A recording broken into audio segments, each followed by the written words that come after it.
Welcome to ePadasala lecture series in computer science. In this module, we are going to discuss the fundamentals of dynamic programming. The concept of dynamic programming was introduced in the last lecture. In this module, we are going to discuss some of the problems that are related to dynamic programming. The objectives of this particular module is to explain dynamic programming, where we are going to review some of the fundamentals of dynamic programming. Then we are going to discuss about transitive closure. Then we are going to apply that to various graphs to get the path matrix.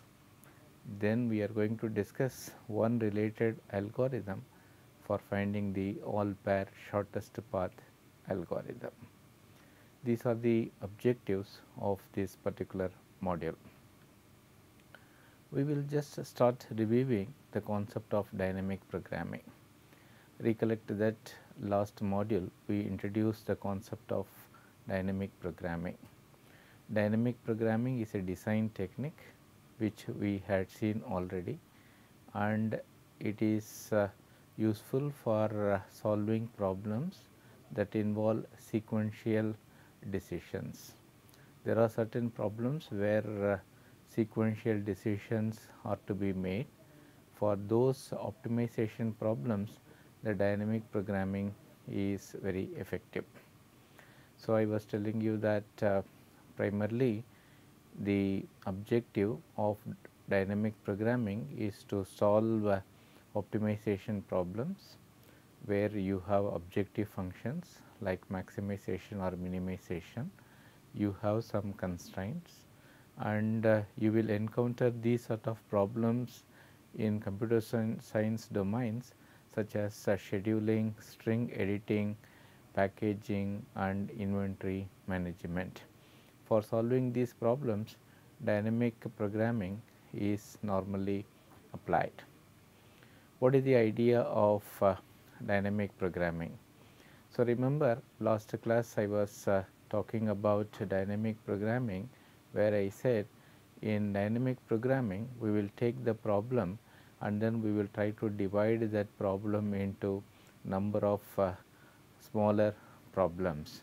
This is similar to the divide and conquer approach, but the difference is if the problems, subproblems are overlapping in nature, then dynamic programming is quite useful. So, the first step in dynamic programming is to establish a recursive property of the problem and its subproblems. So, this recursive property gives the solution of the instance of the given problem. And once you have the problems, subproblems, then we will solve these problems in a bottom up fashion, unlike the divide and conquer, where top down approach is preferred. In dynamic programming, we will prefer the bottom up approach for solving the smaller instances first, then we will use those results to get solutions of the larger instances. This is going to be the idea of the dynamic programming. So, the important rules which we discussed in the last module, I will just recollect. Each substructure is optimal. So, this is what we had called as the principle of optimality, where we say that if the optimal solution to the problem exists, then it is also the solutions of the subproblems that are contained in the problem itself. This is what we are calling the principle of optimality. Second gradient is, as I discussed earlier, the problems involved in dynamic programming are overlapping in nature. So, if the problems are independent of each other, then we would prefer to apply the divide and conquer strategy, but if the problems are overlapping in nature, then we will go for the dynamic programming. So, the key principle involved is the idea of memoization. So, last module I was telling you that memoization is the corrupt word of memorization. So, where we will use some sort of a table. So, we will solve the smaller instance first, then we will record solutions in the table, then we will extract the solution from the table itself to find solution of the larger instances. So, this sort of table oriented approach is a characteristic of any dynamic programming approach. So, then this approach is what we are calling as the bottom up fashion, because we are going from the smaller instances to the larger instances. Fine. Today we are going to discuss two important problems that are coming under the dynamic programming approach. The first problem is called the transitive closure. So, transitive closure is one of the most important problem in computer science domain. So, using which we will solve quite large amount of problems that are related to shortest path, scheduling, etc. First, let us try to define certain terminologies. First, we will try to define a binary relation. A binary relation R is said to exist between two vertices u and v, and this can be represented as u or v. So, this relation can be any relation, and in this particular instance we will use this relation to refer to the path. Therefore, we will call this relation as the path relation. Once you have the relation, then you can attribute number of characteristics for that. For example, we can say the relation is symmetry if relation exists between two entities like A or B implies B or A.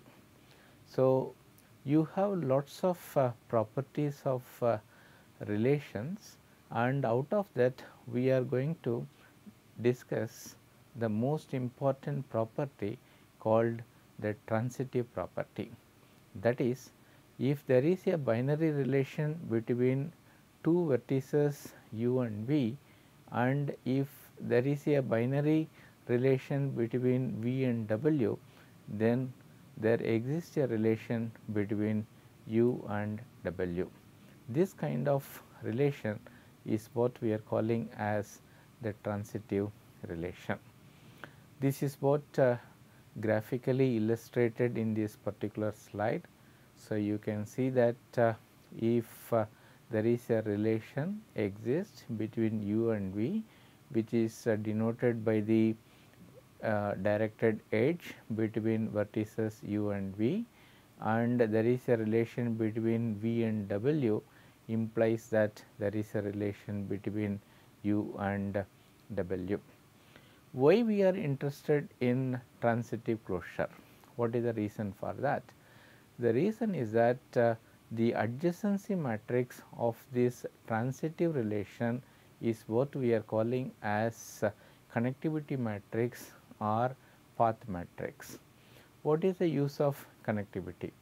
Let us assume that we are given a internet scenario. Obviously, I want to know whether my location is connected to another location or not. Here we are not interested in knowing how my node is connected to another node, but rather I am just interested in knowing the answer for the question whether the connectivity exists between two given nodes I and j. So, this kind of connectivity or the path matrix is quite helpful in solving number of internet related problems. So, as I said earlier, the adjacency matrix of this binary relation is what we are calling as the path matrix. So, here it is given the path matrix is going to be 1 if there is an edge between V I and V j, otherwise it is going to be 0. One of the most important problem in computer science is to find this path matrix. There are lots of paradigms. One brute force approach is like this. We can find the adjacency matrix A. So, adjacency matrix is the matrix that gives a relationship between the vertices. Then we can compute the path which is having the path length of 2. So, that means a node is not connected directly to another node, but there is a connectivity with the path length of 2.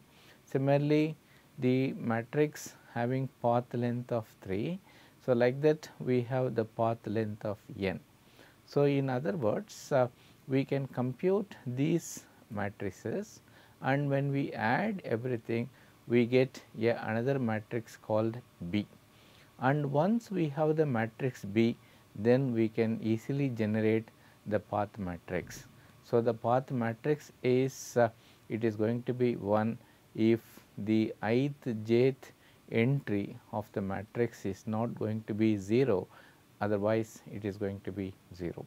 This is going to be the brute force methodology, but unfortunately the problem is that the computation of a square, a cube, etc. are so difficult, and as a resultant the computational complexity is quite high. So, therefore, we want a faster version of the algorithm. That faster version is guaranteed by the dynamic programming approach. The important algorithm for doing this particular task is called Warshall algorithm. So, the Warshall algorithm is very simple. It starts generating the matrices, path matrices. So, P 0, so P k up to P of n. So, this 0 k n represents the iteration number.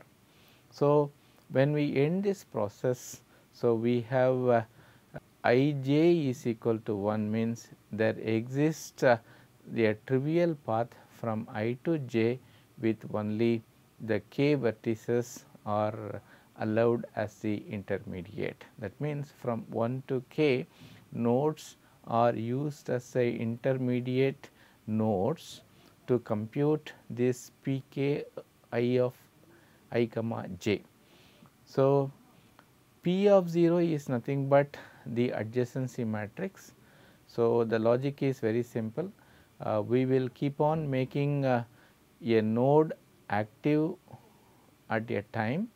So, we will recompute the path using the active node. So, we will keep on generating P1, P2, etc. So, at the end of the algorithm, P power n, where n is going to be the nth iteration, gives you the matrix which we can call as the transitive closure matrix, which gives the path or connectivity matrix. So, the logic is very simple. We have to keep on iterating. So, the logic is at any particular kth iteration we use vertices from 1 to k alone as the intermediate or active vertices to find the path between I and j. So, we can apply dynamic programming approach. Recollect that the first step of dynamic programming approach is to generate a recursive relation. the recursive relation is going to be like this. The path connectivity between I and j is nothing but the matrix that is obtained in the previous iteration k minus 1 of I comma j, or you have the concept of k as the intermediate nodes. This is going to be the kth iteration. Therefore, 1 to k nodes are active. So, you have the previous iteration from I to k and k to j. So, the keyword is and. So, in other words, either there is a direct connectivity or there is a connectivity via all the nodes from 1 to k. This is going to be the core idea of this particular algorithm. So, in Warshall algorithm, what we are trying to do is we find the adjacency matrix, then that becomes our initial path matrix. Then slowly we keep on making nodes, one node at a time, an active or intermediate node, and we recompute the path between the vertices. So, when we end the process, that means when all the nodes are made as an active node, the algorithm comes to an end. At the time, what is the matrix that we have obtained is going to be the path or connectivity matrix. So, this is the informal algorithm. So, this is the informal algorithm for generating P of k from P of k minus 1. So, the core idea I said, if the element of I comma j is 1, then it is going to remain as 1 in the new iteration also. So, the path value is going to be changed to 1 only if there is a path from I to j via all the active nodes that have been generated so far. So, we will take one simple example to illustrate this particular concept before we write the formal algorithm. So, let us assume that we have a graph like this. So, this is a graph. So, you can see that this is going to be the adjacency matrix. So, as I said earlier, the initial adjacency matrix is going to be our initial path matrix. So, for convenience we will just number this like 1, 2 and 3. So, now we have to start the algorithm. So, we will make the first node active node. So, what is happening now is that if I make the first node active, then suddenly the path relations change. Now, the path between C to B, which is not possible earlier, suddenly becomes a possibility, because from C I can go to A, that is numbered 1, and from this I can reach B. So, you can see that the thing is changed now. So, that means now you can see that it is changed. So, the second node become active now. So, again because of this addition, now you can see that there is a existence of the path A to C, because this node is also available. So, you can see A to C is going to be 1. So, in the next iteration, the third node, that is C, is also going to be active now. So, that means now you see all the paths are recomputed. So, that means now when all the nodes are available, I can go anywhere from any node to any other node. In other words, this is going to be a sort of fully connected graph. So, for the fully connected graph, this is what the path matrix is going to be. So, this is what we are conceiving as the formal algorithm. So, you can see that its algorithm Warshall. So, I am taking the graph adjacency matrix. So, initially adjacency matrix is initialized to path matrix P of I comma j. So, it is a matrix. So, I am starting 2 loops to initialize. So, then this is the core part. So, P of I j iteration k is obtained by your previous iteration P of I j of k minus 1th iteration, or so it is the path between your what you say P 2 j and it is P 2 k. So, this is the algorithm that you will use for what you say to illustrate this particular algorithm. So, what is the time complexity? So, time complexity is order of n cube, because you have 3 loops available here. Therefore, the complexity is going to be theta of n cube, and space efficiency is going to be a table. So, as I said earlier, in most of the dynamic programming things, it reduces to the number of elements that is present in the table. Therefore, it is going to be theta of n square. So, this is what we are calling as what is a Warshall algorithm. Based on this Warshall algorithm, a shortest path algorithm can be proposed. This idea was attributed to Floyd. So, it is popularly called as the Floyd's algorithm or Floyd-Warshall algorithm for finding the shortest path. So, now we will discuss about this particular problem. So, the problem statement is like this. Now, you are given a graph and edges with weights.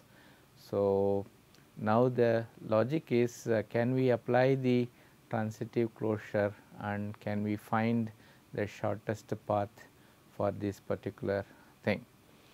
So, the logic is very simple. We have to generate a matrix D, which is the distance matrix, which is similar to the path matrix, but now this content of the distance matrix is going to tell the length of the shortest path from I to j.